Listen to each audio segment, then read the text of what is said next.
Today on Newsbytes, who killed Tupac? Milley exits and takes a shot at Trump, and whatever happened to John McAfee? Stick around for these bites and more, all on today's Newsbytes. Okay, real fast, longtime California Democrat Senator Diane Feinstein is dead at 90, passing Thursday night at her Washington, D.C. home after a series of recent health issues. She was the oldest member of the Senate and had announced plans to retire after her term, serving 3 decades. Senator Grassley and Sanders are now the oldest at 90 and 82 years, respectively. All right, here's the scoop. 60-year-old Compton Crip gang leader Dwayne Keefe D. Davis is arrested for the 1996 murder of rapper Tupac. Davis was charged with the murder using a deadly weapon by a grand jury in Las Vegas. Speaking openly about his involvement, he admitted being in the car during the drive-by shooting and handing the gun to the shooter. Authorities raided Davis's wife's home in July, searching for evidence. The arrest comes after a 27-year cold case. Tupac was 25 when shot 4 times in a drive-by, dying 6 days later. Davis said the shooting was revenge for Tupac's entourage beating up his nephew. Okay, check this out. New York City is in a state of emergency today as a month's worth of rain, more than 4 inches, fell in just 3 hours. With rainfall rates of up to 1 to 2 inches per hour, the city's plumbing was unable to keep up. The National Weather Service warned of totals exceeding 8 inches. Watch.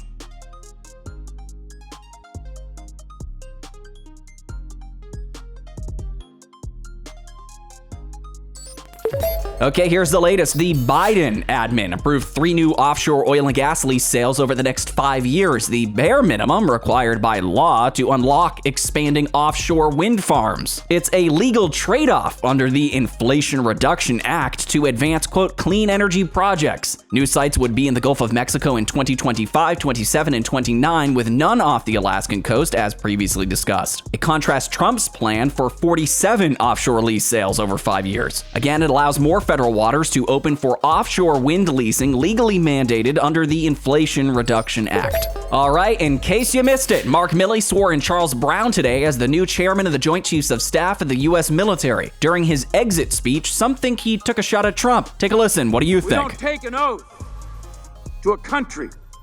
We don't take an oath to a tribe. We don't take an oath to a religion. We don't take an oath to a king or a queen or to a tyrant or a dictator, and we don't take an oath to a wannabe dictator. We don't take an oath to an individual.